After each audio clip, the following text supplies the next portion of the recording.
नाम का एक गांव था। गांव के सारे जानवर हरी घास खाने के लिए सुबह उसी पहाड़ी के ऊपर बसे जंगल में जाते और शाम होते होते घर वापस आ जाते थे।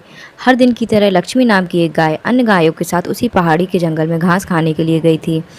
वह हरी घास खाने में इतनी ज़्यादा प्रसन्न थी कि वह कब एक शेर की गुफा के पास पहुंच गई उसे पता ही नहीं चला।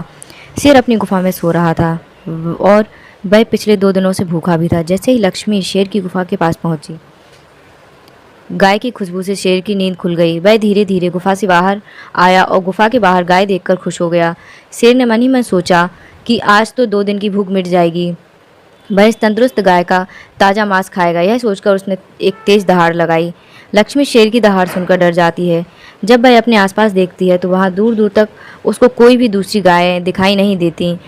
जब वह हिम्मत करके पीछे मुड़ी तो उसके सामने शेर खड़ा हुआ था। उस शेर ने लक्ष्मी को देखकर फिर से दहाड़ लगाई और लक्ष्मी से कहा, मुझे 2 दिन से कोई शिकार नहीं मिल रहा था। मैं भूखा था।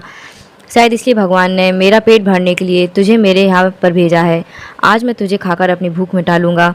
शेर की बात सुनकर लक्ष्मी डर जाती है। वह रोते हुए शेर से कहती है, मुझे जाने दो, मुझे मत खाओ। मेरा एक छोटा बच्चा है जो सिर्फ अभी मेरा ही दूध पीता है और उसे घास खाना अभी तक नहीं आया।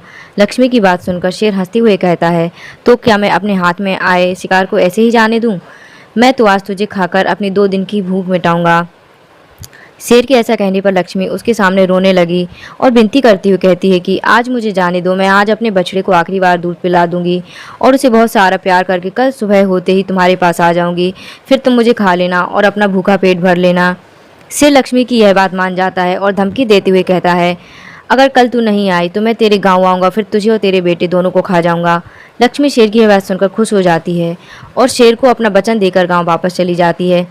वहाँ से वह सीधे अपने बछड़े के पास जाती है, उसे दूध पिलाती है और बहुत सारा प्यार करती है।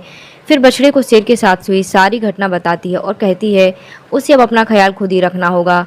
वह कल सुबह होते ही अपना वचन पूरा करने के लिए शेर के पास चली जाएगी। अपनी माँ की बातें सुनकर बछड़ा रोने लगता है। दूसरे दिन सुबह होते ही लक्ष्मी जंगल की तरफ निकल जाती है और शेर की गुफा के सामने पहुंचकर शेर से कहती है, अपने वचन के अनुसार मैं तुम्हारे पास आई हूँ, अब तुम मुझे खा सकते हो। गाय की आवाज़ सुनकर शेर अपनी गुफा से बाहर निकल कर आता है और भगवान के अवतार में प्रकट होते हैं।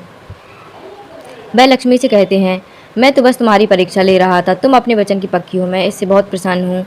तुम अब अपने घर और बछड़े के पास वापस जा सकती हो। इसके बाद वे उस गाय को गौ माता होने का वरदान भी देते हैं और उसी दिन से सभी गायों को गौ माता कहना शुरू कर देते हैं।